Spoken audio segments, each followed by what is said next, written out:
Buenas tardes amigos, sean bienvenidos nuevamente a una nueva sesión de nuestro curso de Derecho Probatorio.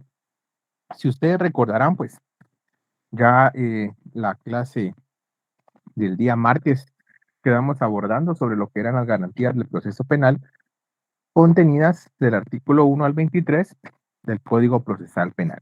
¿Sí? Esto porque las mismas pues, son fundamento y sustento para el desarrollo de toda la etapa probatoria y las distintas facetas que la prueba tiene dentro del proceso penal, desde el momento en que es admitida, es presentada, es valorada, ¿verdad? De esa cuenta, pues vamos a continuar con el desarrollo de la misma. Lo último que platicamos fue respecto al principio de juez natural. Nos correspondería ver el artículo 8 correspondiente a la independencia del Ministerio Público. Eh, por favor, todos tendríamos que tener a la mano nuestro Código Procesal Penal para que se nos haga más fácil la comprensión del mismo. Y cuando hablamos prácticamente de la independencia del Ministerio Público, estamos hablando de una garantía que forma parte del principio acusatorio. Recordemos, recapitulando, que el principio acusatorio va a estar integrado por la garantía de independencia e imparcialidad, por la garantía de exclusividad jurisdiccional, la garantía de juez natural, la de independencia del Ministerio Público, también la garantía de función investigadora del Ministerio Público y la garantía de control jurisdiccional del Ministerio Público. Sí, esas garantías van a integrar el principio acusatorio y van a estar comprendidas del artículo 7 al artículo 8 de nuestro Código Procesal Penal. Vean, ¿qué establece esta garantía? Establece que el Ministerio Público, tal como lo regula la Constitución y como lo establece el Código Procesal Penal y su ley orgánica, son una entidad autónoma, es decir, tienen plena independencia para el ejercicio de la acción penal y la investigación de delitos. Esto quiere decir que ningún organismo de Estado, ningún funcionario público, sin importar el rango o la calidad que esté ejerciendo, pues le puede dar instrucciones o sugerencias de cómo el Ministerio Público va a llevar a cabo ese ejercicio de la acción penal. ¿Sí?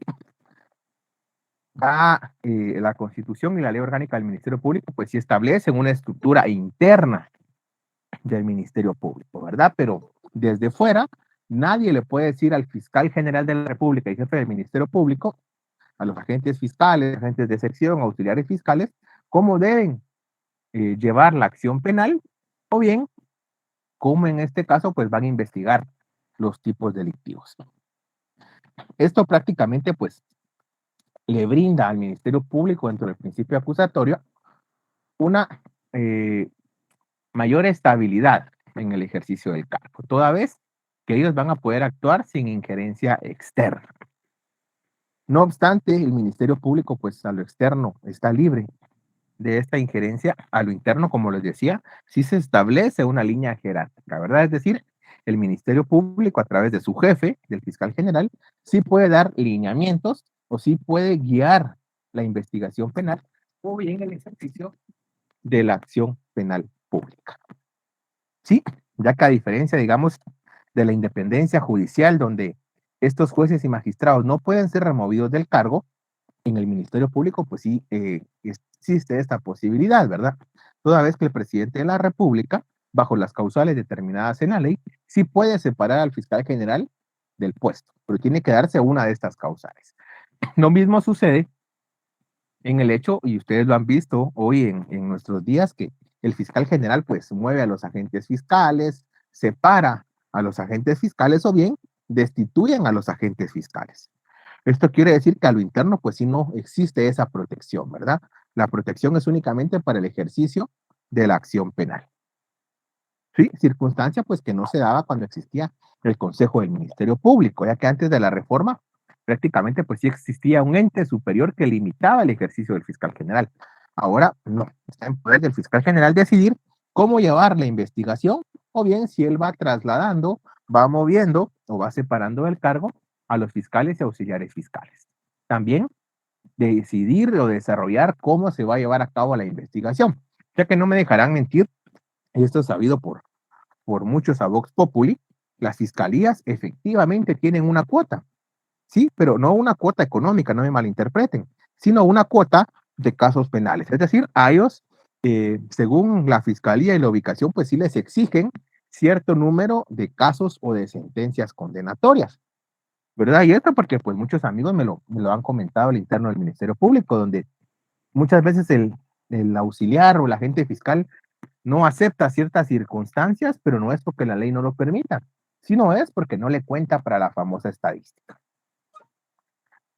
Otra de las garantías que encontramos, bueno, esta la encontramos en el artículo 8, primer párrafo, ¿sí? La garantía de función investigadora del Ministerio Público, esta también la encontramos en el artículo 8 del primer párrafo. Como ustedes ya vieron, le corresponde al Ministerio Público la promoción de la investigación para poder cumplir con los fines del proceso penal, es decir, la averiguación de la verdad y en su caso, pues demostrar la participación y culpabilidad del sujeto, ¿verdad? De esa cuenta, el Ministerio Público, pues, solo Carla, vamos a apagar el micrófono si fuera tan amable. Gracias. De esa cuenta, pues, nadie le puede decir al Ministerio Público cómo investigar, qué medios de prueba desarrollar, salvo algunas excepciones que establece la ley, ¿verdad? Por ejemplo, el querellante adhesivo. Cuando hay un querellante adhesivo, este tiene como función principal coadyuvar al Ministerio Público en el ejercicio de la acción penal. Este querellante adhesivo, pues obviamente va a poder solicitar al Ministerio Público que realice ciertos medios probatorios. Si el Ministerio Público no lo realiza porque considera que no son oportunos, porque lo dejan al tiempo y no los desarrollan o porque sencillamente no quieren realizarlos, nuestro código regula lo que coloquialmente conocemos o se mal llama como audiencia de discrepancia, ¿verdad? Donde pues el juez va a decidir si se realizan o no esos medios probatorios. Lo mismo sucede en aquellos casos cuando vemos por ahí que el juez se percata de algunas falencias en algunos medios de convicción y que obviamente pues estas falencias van a ser importantes para poder determinar el hecho delictivo. El juez también tiene ese control de garantías, ¿verdad? Adicional a ello, tenemos que considerar que también el querellante pues, puede realizar los medios de prueba por su cuenta, es decir, él puede contratar peritos, él puede contratar eh, expertos en grafotecnia, médicos legales, expertos en documentoscopía, en balística, etcétera, ¿verdad? La siguiente garantía la encontramos contemplada en el segundo párrafo del artículo número 8. Esta garantía corresponde al control jurisdiccional del Ministerio Público. Esta garantía establece que obviamente pues el Ministerio Público va a ser independiente, ¿verdad? Va a ser autónomo en el ejercicio de la acción penal. Pero que no obstante el Ministerio Público goce de esa independencia para ejercer la acción penal y para dirigir la investigación, el juez va a ser el único, esto así lo establece la ley, que va a poder ejercer cierto control o fiscalización en los actos del Ministerio Público. Por eso es que ustedes al juez de primera instancia generalmente le conocen con el nombre de juez de garantías, porque precisamente, la etapa de investigación pues va a estar a cargo del Ministerio Público, pero el juez va a ser el garante de velar por el cumplimiento de los principios, derechos y garantías establecidas en la ley. Sí, esto para todos los sujetos, ¿verdad? Que forman parte del proceso. De esa cuenta, sí establece la ley ciertas facultades, no es absoluto, son algunas facultades a favor del juez para que él pueda controlar la investigación. Esto pues velando que se respeten garantías, velando que se respeten los derechos establecidos en la misma. Por eso ven que el Ministerio Público no es que pueda aprender de oficio a una persona. El Ministerio Público, cuando tiene suficientes elementos de convicción, puede pedirle al organismo judicial, en este caso al juez, que está a cargo del proceso, que él gire esa orden de captura, sí, esa orden de aprehensión. O bien que mande a citar a las personas ya para que comparezcan a audiencia. Lo mismo sucede cuando el Ministerio Público necesita acceder a un inmueble. Y más allá de acceder, pues, poder recabar evidencia o medios de prueba, ¿verdad? Lo que conocemos como el allanamiento, lo que conocemos como el secuestro. En este caso también es el juez el que tiene el control de ese acto del Ministerio Público precisamente para que se logre la objetividad, el respeto de garantías y también que se evite la arbitrariedad del jus puniendi del Estado. Tenemos posteriormente, pues, el principio de independencia. ¿Sí? El principio de independencia lo vamos a encontrar del artículo 9 al artículo número 13. Le repito, colocamos en nuestro Código Procesal Penal principio de independencia. Y este va a comprender del artículo 9 al artículo número 13 de nuestro Código Procesal Penal. La primera garantía que forma parte del principio de independencia la encontramos en el artículo 9 y regula la garantía de obediencia. ¿Qué establece esta garantía? En primer momento, que las órdenes judiciales dictadas en el ejercicio legítimo de sus funciones deben obedecerse. ¿Sí? No es un derecho subjetivo o no está sujeto a la discrecionalidad de las partes. Si el juez dicta una orden, dicta una resolución, esta debe cumplirse. Si no estamos de acuerdo con esa orden, con esa resolución por X o Y motivo, porque no nos convenga, porque no nos parezca, porque creemos que es contraria a derecho, obviamente pues ya están los medios a través del cual podemos atacar esa resolución y su legitimidad. Pero toda resolución judicial se obedece. Por eso generalmente ustedes ven que siempre pues los jueces cuando apremian establecen que si la persona no cumple lo dispuesto en la resolución, se certificará por el delito de desobediencia. Esto porque precisamente la desobediencia de las órdenes jurisdiccionales ya está tipificado como delito. Sí, lo mismo sucede, por ejemplo, en otras materias. A un patrono que le condenaron a pagar salarios caídos, daños y perjuicios, prestaciones universales, por ejemplo, y no las paga en el tiempo establecido, por no cumplir esa sentencia, el juez le certifica lo conducente por desobediencia. Y realmente, esta es una sanción adicional, ¿verdad? Porque que se vaya a la vía penal no quiere decir que le eximan de pago. Él tiene que pagar y adicional tiene responsabilidad penal por incumplir esas resoluciones judiciales. Prácticamente, pues, eh, también esta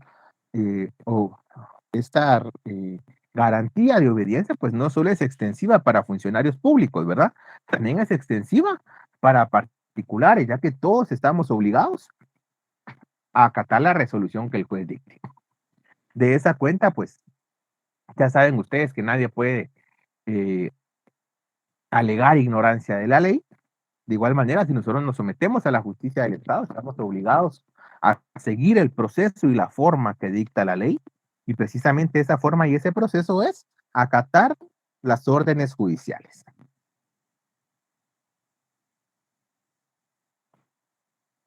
La siguiente garantía la encontramos en lo que establece el artículo 10 de nuestro código y hace referencia a las censuras, coacciones y recomendaciones.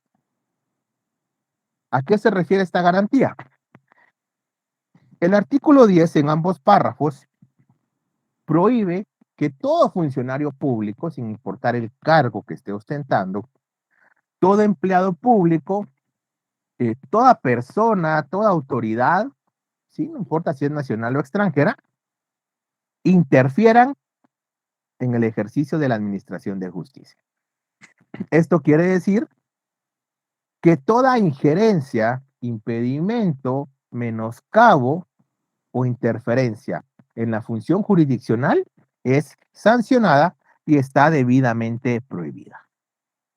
Sí, esto fue lo que pasó, si ustedes recuerdan, con el exdiputado Woody Rivera, ¿verdad? Que quiso por ahí recomendar o solicitar que un caso fuera resuelto en determinada forma y obviamente pues se hizo acreedor a su responsabilidad penal.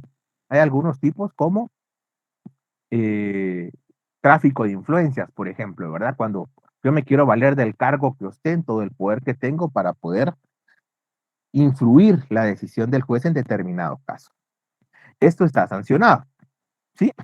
No podemos ni limitar la opinión o en este caso la resolución del juez, no podemos coaccionarla, o sea, no podemos mediante la fuerza o amenazas hacer que su opinión vaya en el sentido que a nosotros nos parezca o nos convenga y tampoco pues podemos dar recomendaciones, ¿verdad?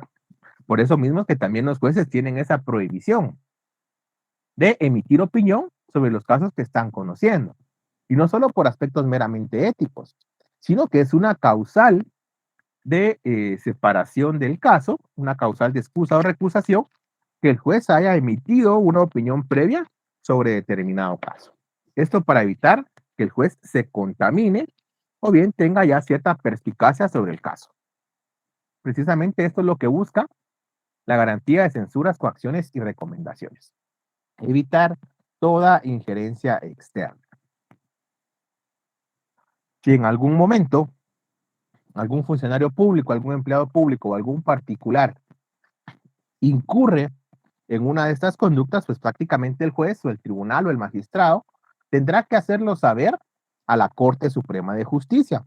Recuerden que la Corte Suprema de Justicia es el órgano máximo del organismo judicial, ¿sí? Es el tribunal ordinario de mayor jerarquía y será la Corte Suprema de Justicia la que va a tomar todas aquellas medidas encaminadas a evitar la interferencia en la función jurisdiccional.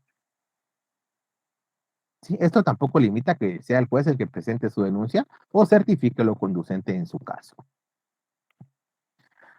La siguiente garantía la encontramos en el artículo número 11 y hace referencia a la prevalencia del criterio jurisdiccional. ¿Qué establece esta garantía de la prevalencia del criterio jurisdiccional? Ya dijimos pues que los jueces emiten resoluciones en un caso concreto. Ellos son los únicos facultados para resolver conflictos. Es decir, toda controversia que surja entre particulares o entre particulares y el Estado debe ser sometido ante el órgano jurisdiccional y va a ser este el que le va a dar esa solución civilizada, ¿verdad? Con base en las normas reguladas en determinado país. Para el efecto, estas resoluciones que dictan los jueces, ya dijimos que deben ser acatadas. Lo que establece la prevalencia del criterio jurisdiccional es que el juez es conocedor del derecho. Al ser conocedor del derecho y de todas aquellas fuentes complementarias como la doctrina o la jurisprudencia, el juez está obligado a resolver todos los casos. Y al tomar una decisión, esta decisión pues siempre se va a considerar de oficio, o se va a considerar sine qua non, que es acorde a lo que establece la Constitución y el ordenamiento jurídico.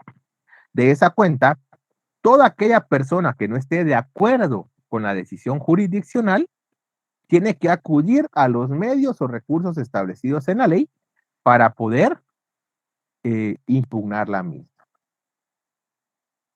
¿Sí? Esto prácticamente pues impide otro medio de control de la actividad jurisdiccional que no sea la propia actividad jurisdiccional, porque ustedes ya saben que nuestra legislación contempla órganos de segunda instancia donde van a revisar lo actuado en la primera instancia. La segunda instancia no tiene como función en este caso volver a juzgar, ¿sí?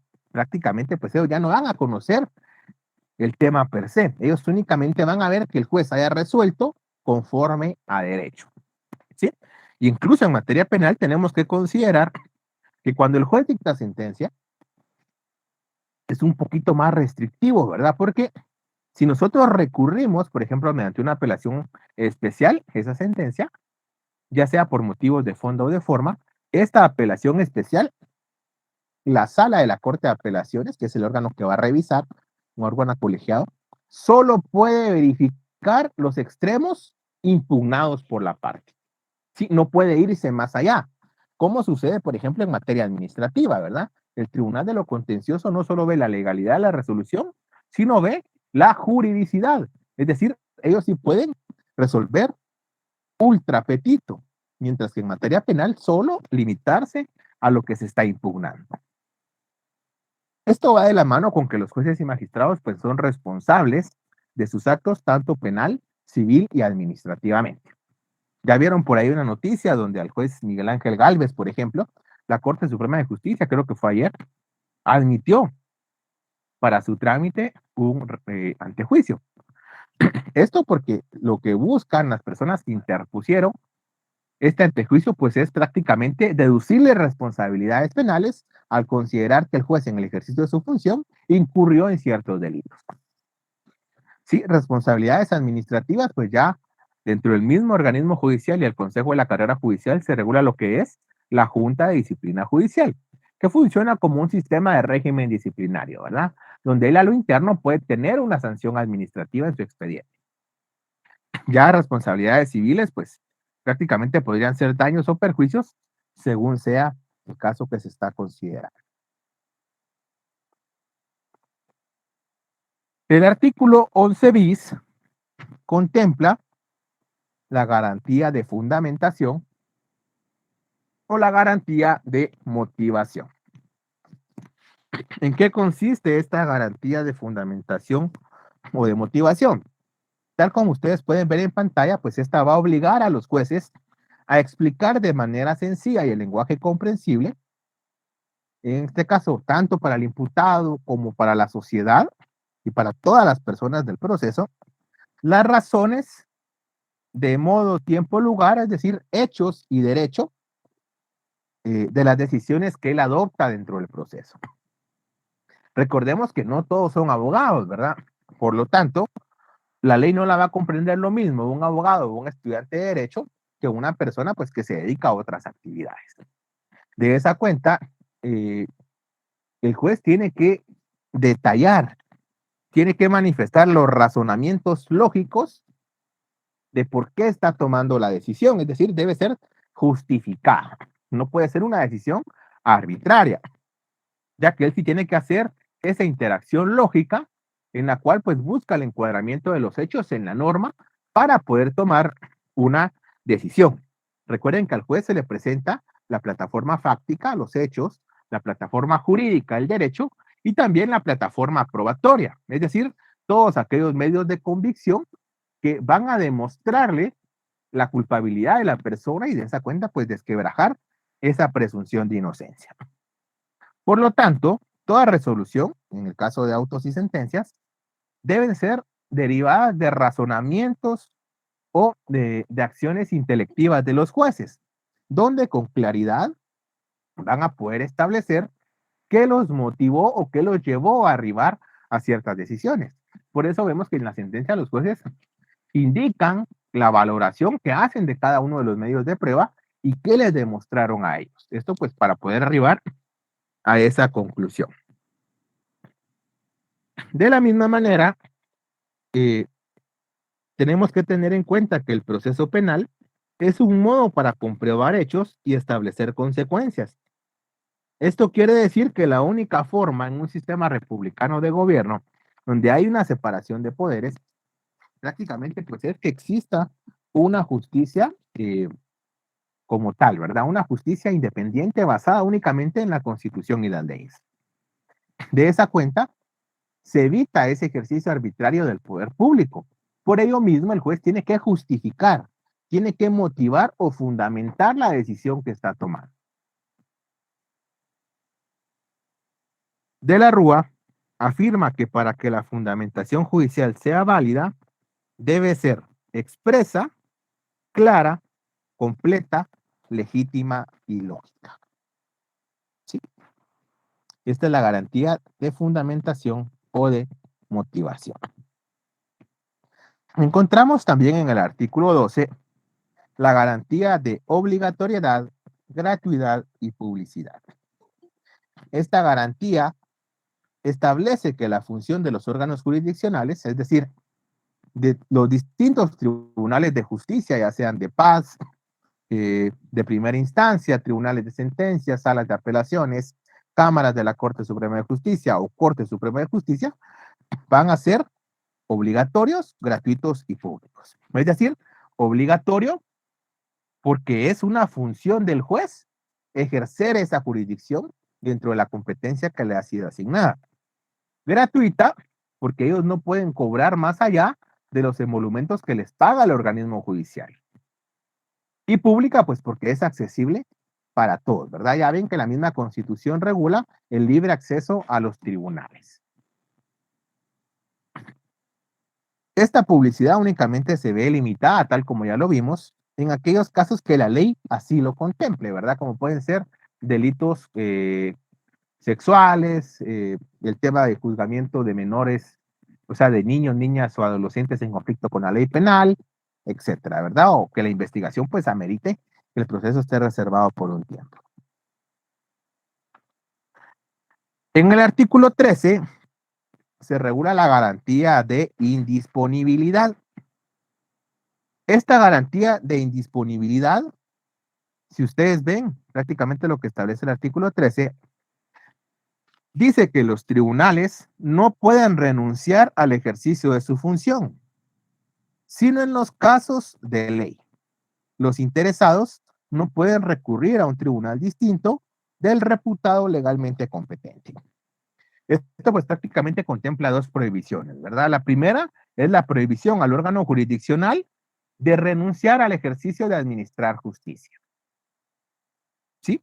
El órgano jurisdiccional únicamente puede separarse o apartarse por los medios legales establecidos. ¿Sí? Por ejemplo, un reenvío, ¿verdad? Donde derivado de una apelación, la sala considera que el proceso debe repetirse y que debe juzgar otro juez.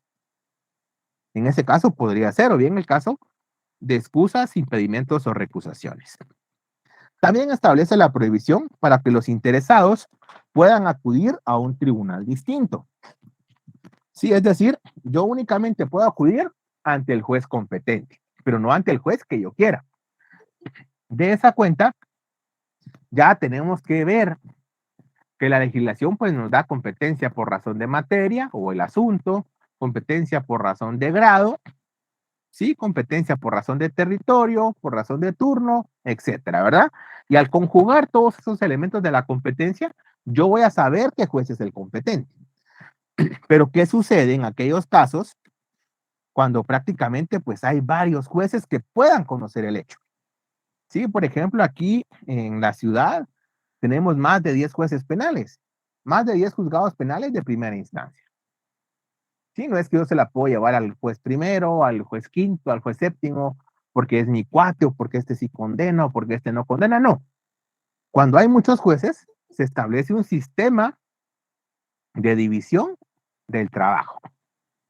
De esa cuenta, por ejemplo, hay casos, aquí en Guatemala, por ejemplo, es un ejemplo, donde ya contamos con un centro de servicios auxiliares de la Administración de Justicia, o lo que conocemos como gestión penal. Nosotros presentamos nuestra acción penal. Si fuera privada, pues la conoce el juzgado 12, y si no tenemos para dónde. Pero si fuera el Ministerio Público o actuáramos como querellantes, prácticamente va a ser el Centro de Auxiliar de Justicia el que va a sortear en qué juzgado va a caer. ¿Sí? Hay otro aspecto que debemos considerar. Los juzgados, sobre todo en Guatemala, son pluripersonales. Esto quiere decir que un juzgado puede estar integrado por 2 o más jueces. Entonces, ¿qué juez va a conocer? Lo mismo sucede, ¿verdad? Existe un sistema de distribución adoptado por la Corte Suprema, donde actualmente en materia penal hay 2 jueces por cada juzgado, por lo menos en los de instancia penal. Esto pues ya estableció la Corte que el juez A va a conocer los casos impares y el juez B va a conocer los casos pares. ¿Sí? Esto para que haya imparcialidad, ¿verdad? Para que no sea antojadizo, digamos, que alguna de las partes pues pueda ir con el juez que le convenga, sino sea bajo estos preceptos. Hasta acá comprenderíamos la garantía de, perdón, el principio de independencia. Pregunto yo, ¿hay alguna duda, alguna pregunta?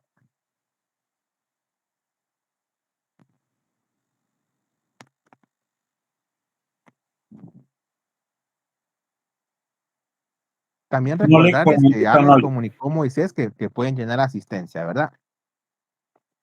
¿Hay alguna duda, algo que quieren que repitamos, que recapitulemos?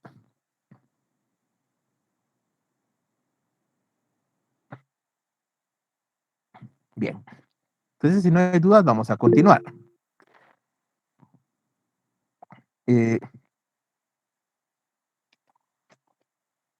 Estábamos desarrollando, para los que están preguntando, el principio de independencia. El principio de independencia se encuentra conformado por varias garantías. La garantía de obediencia contenida en el artículo 9, la garantía de censuras, coacciones y recomendaciones contenida en el artículo 10, la garantía de prevalencia, el criterio jurisdiccional contenida en el artículo 11, la garantía de fundamentación o motivación contenida en el artículo 11 bis, la garantía de obligatoriedad, gratuidad y publicidad contenida en el artículo 12 y la garantía de indisponibilidad contenida en el artículo 13. Ahora nos corresponde dar paso al principio de presunción de inocencia. El principio de presunción de inocencia va a estar comprendido del artículo número 14 al artículo número 16. Sí, solo permítanme que alguien quiera ingresar. Artículo 14 al artículo 16.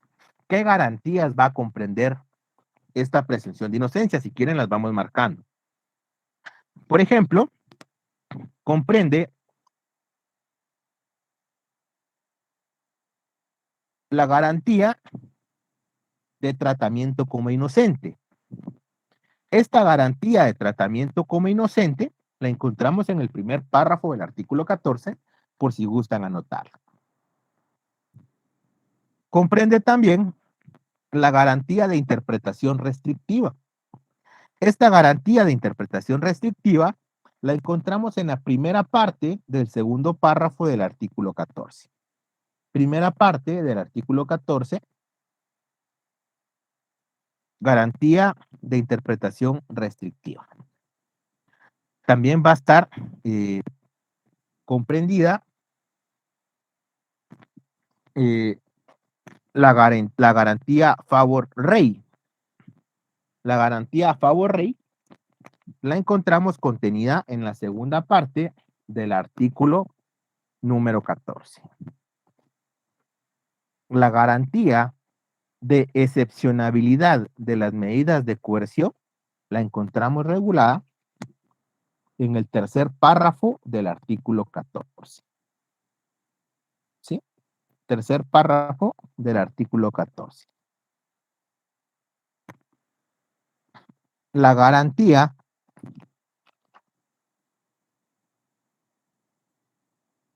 de indubio pro reo la encontramos en el último párrafo del artículo 14.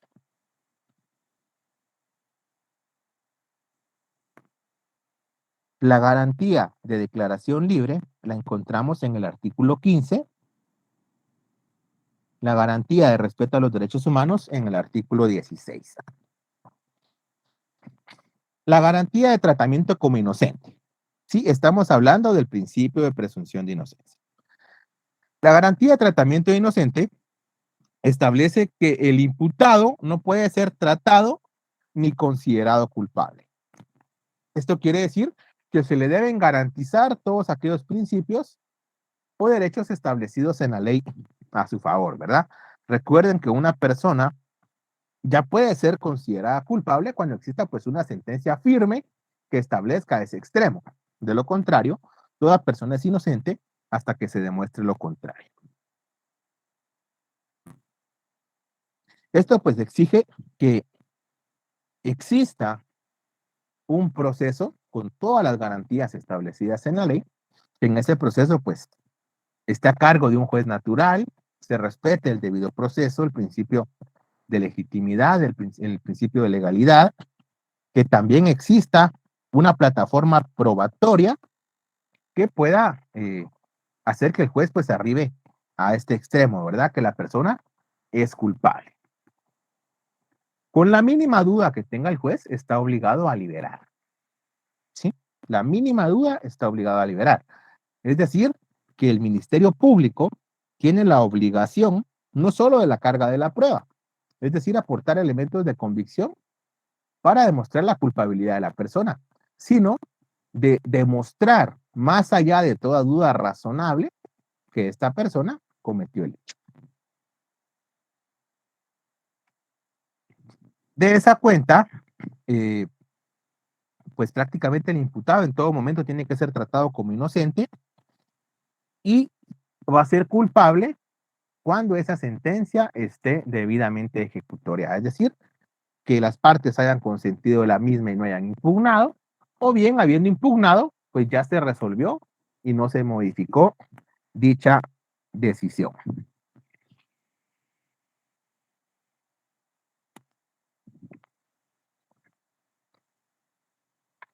De esa cuenta, en la garantía de tratamiento como inocente, sí hay mecanismos para asegurar la vinculación o la participación del imputado en el proceso. Y estos mecanismos legales no van a afectar ese tratamiento como inocente, es decir, no van a ser una vulneración o una limitación a ella. Por ejemplo, en la etapa probatoria, donde prácticamente pues ya el juez va a valorar si la acusación presentada por el Ministerio Público es suficiente para enviar a una persona a juicio. En la etapa preparatoria, cuando se dicta el auto de procesamiento de apertura a juicio, el juez tiene sospecha razonable de que la persona pudo participar. Sí, pero en la etapa preparatoria no se está comprobando la culpabilidad. Esa culpabilidad ya se da en la apertura a juicio, ¿verdad? Perdón, una enmienda. El auto de procesamiento es cuando, luego de escuchar la primera declaración, pues el juez decide someter a la persona a proceso penal, ¿verdad? Cuando hablamos del auto de apertura a juicio es porque el juez considera que ya la persona eh, tiene esa duda razonable o esa sospecha de que pudo participar y cometer el hecho delictivo. Y es necesario que en un proceso, en una sentencia, en un debate, se discuta esa situación. Durante todo el proceso, se pueden tomar mecanismos que tiendan a asegurar la presencia del imputado o del sindicado. Esto no va en contra del principio de tratamiento como inocente. ¿Sí? Es únicamente para asegurar la presencia del imputado o el sindicado.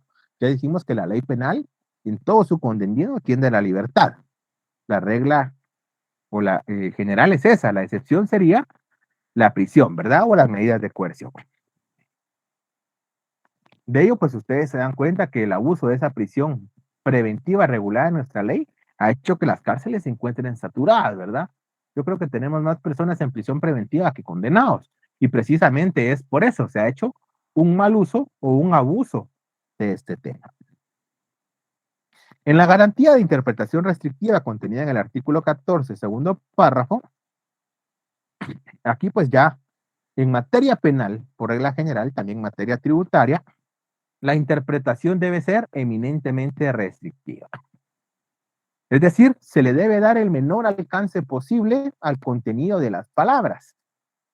Esto pues para no perjudicar al sindicado o a la persona que está sujeta a proceso penal. De esa cuenta se va a interpretar restrictivamente toda aquella disposición en materia penal, especialmente si restringen la libertad del imputado o si limitan el ejercicio de sus derechos. También existe la prohibición de interpretación extensiva y analogía. A esta prohibición de interpretación extensiva y analogía es lo que nosotros conocemos como la garantía favor rei. ¿Sí? Porque a pesar de que la ley específicamente establezca que se prohíbe la interpretación extensiva y la analogía, es decir, que la regla general es la interpretación restrictiva, va a haber una causal que va a dar lugar a esta garantía favor rei. Esta excepción es que esa interpretación análoga o extensiva favorezcan la libertad o el ejercicio de los derechos del imputado o del sindicado. Esta garantía favor rei la encontramos regulada en la última parte del segundo párrafo del artículo 14. ¿Sí?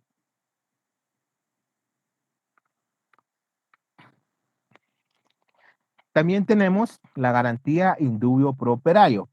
Lo pasé por alto y no generé la diapositiva, pero el último párrafo del artículo 14 establece que la duda favorece al imputado.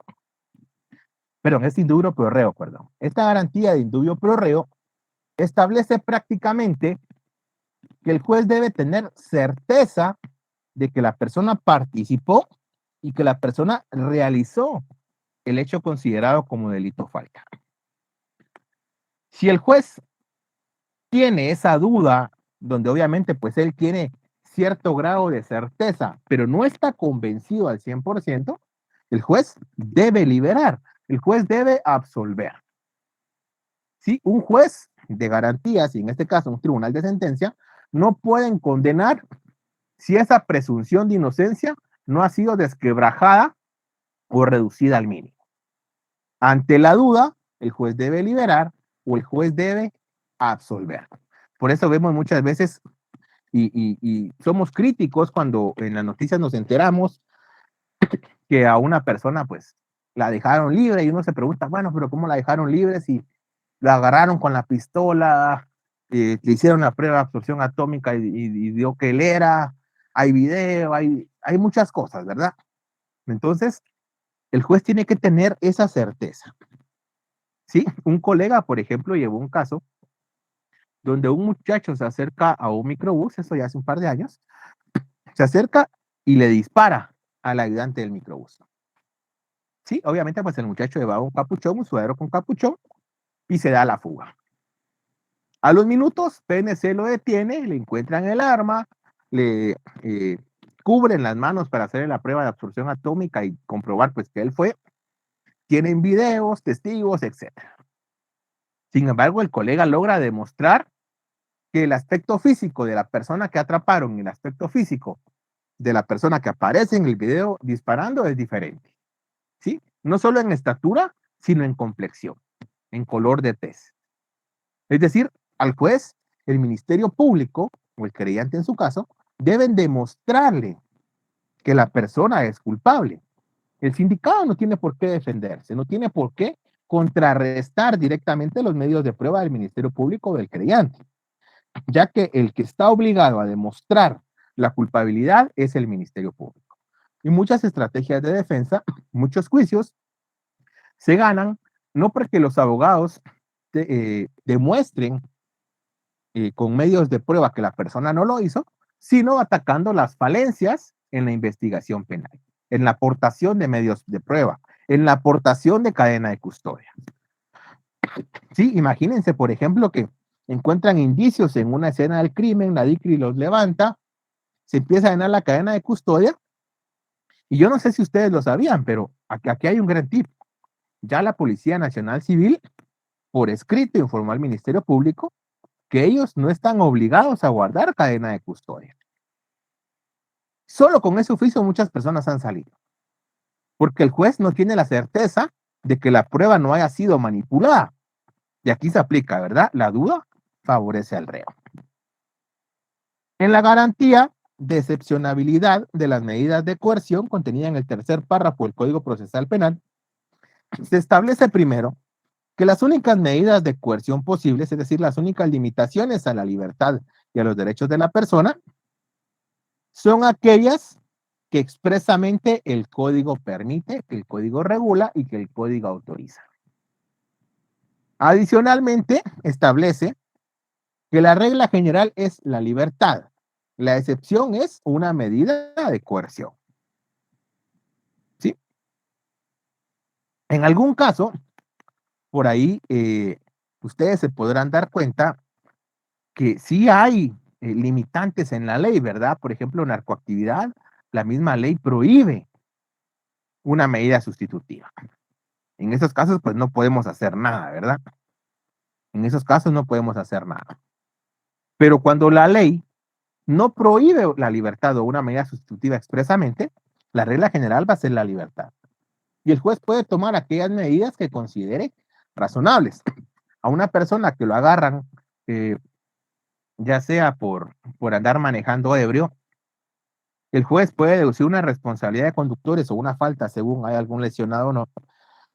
Y puede, por ejemplo, prisión preventiva, pues es algo que nunca se da, ¿verdad? Salvo que hay otra persona que resultó dañada, que se encuentra en el hospital, que está inconsciente, que está grave, etcétera. Ahí sí, los jueces restringen la libertad, pero comúnmente no lo hacen. Va a poner restricciones, ¿verdad? Que la persona no consuma alcohol durante el proceso, por ejemplo, que la persona no llegue a lugares donde vendan alcohol, que la persona no se junte con personas que tomen alcohol, etcétera, ¿verdad? Es decir, el juez puede tomar todas aquellas medidas, no solo las que la ley regula, sino ir más allá para asegurar el cumplimiento del proceso penal. Otra cosa importante es que como es la excepción, las medidas que se tomen deben ser proporcionales al hecho, ¿verdad?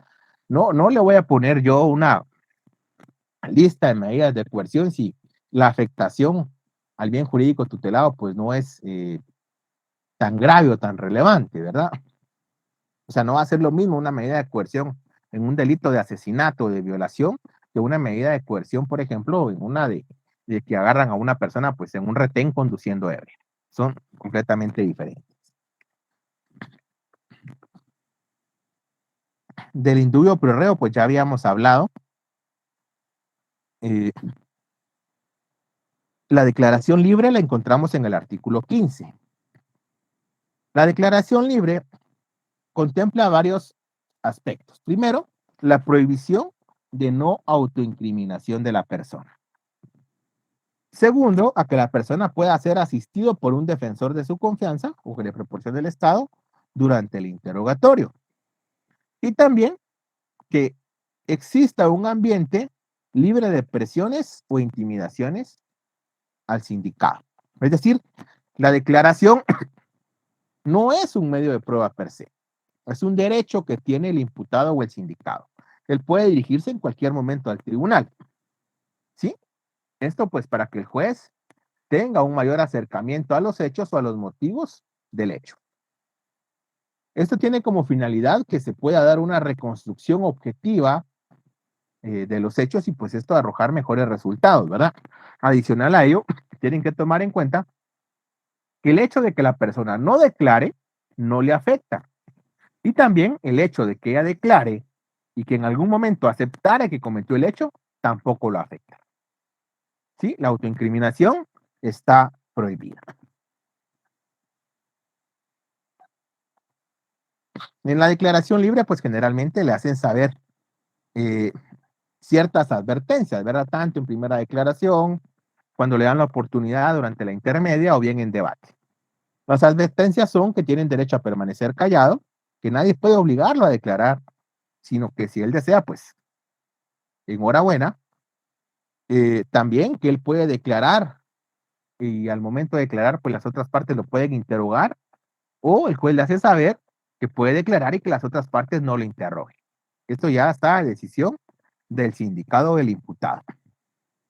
Le hacen saber que tiene derecho a ser asistido de un abogado, que si no tiene un abogado de su confianza, pues el Estado va a garantizar ese derecho de defensa y le va a asignar una.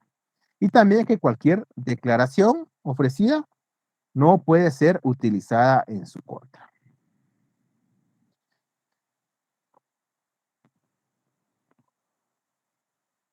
¿Vamos bien hasta acá? ¿Hay alguna duda, alguna pregunta?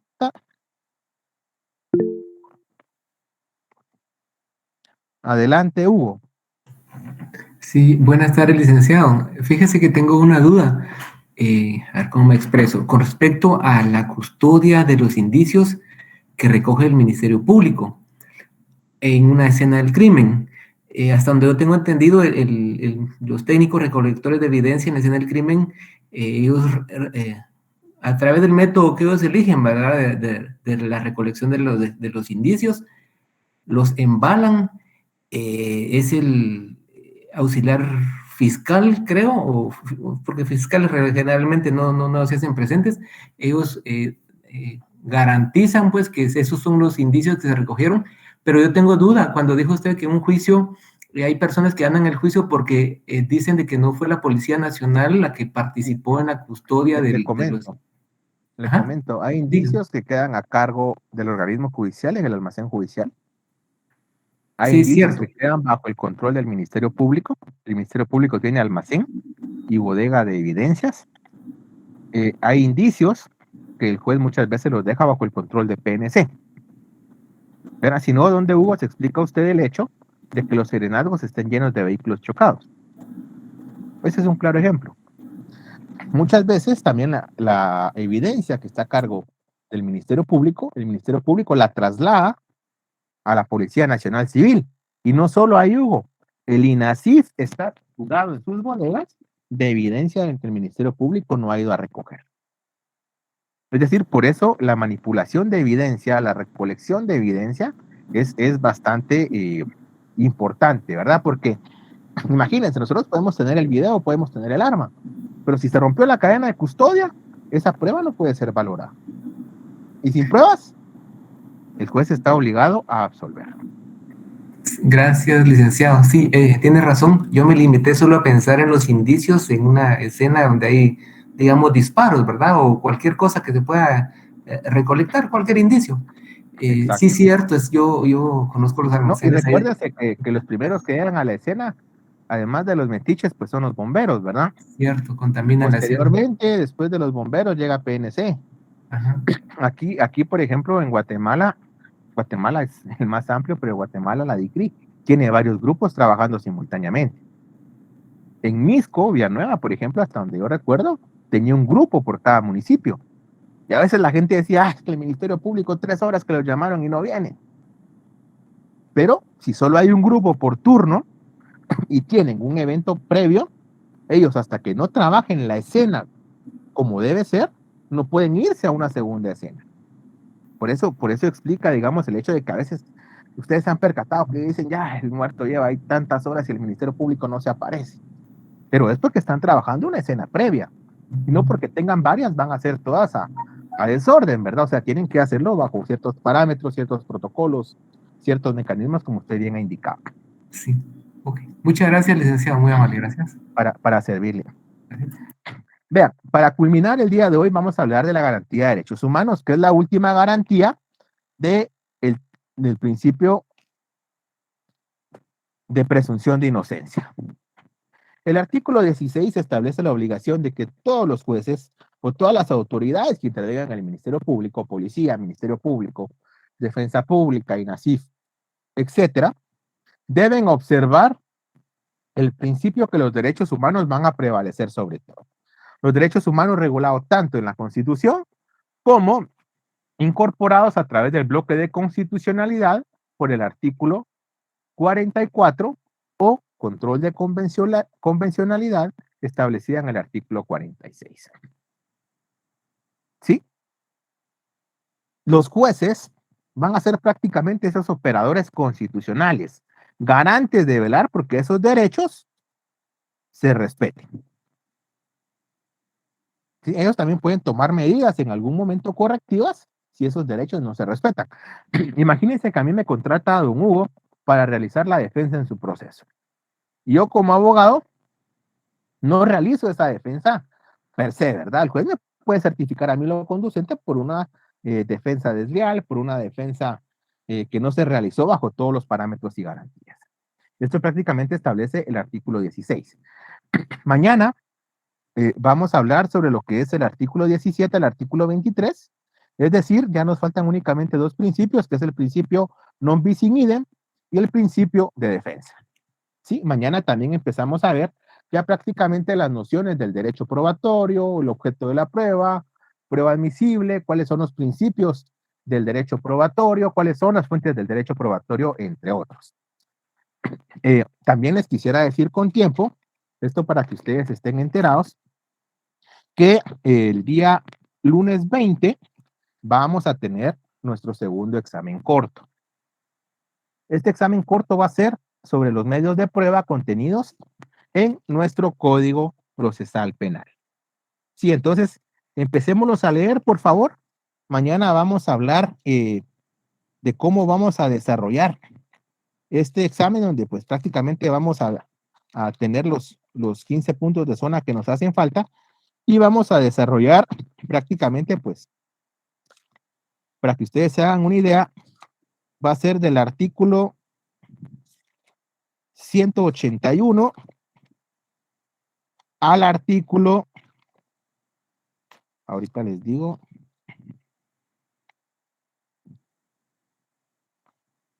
253.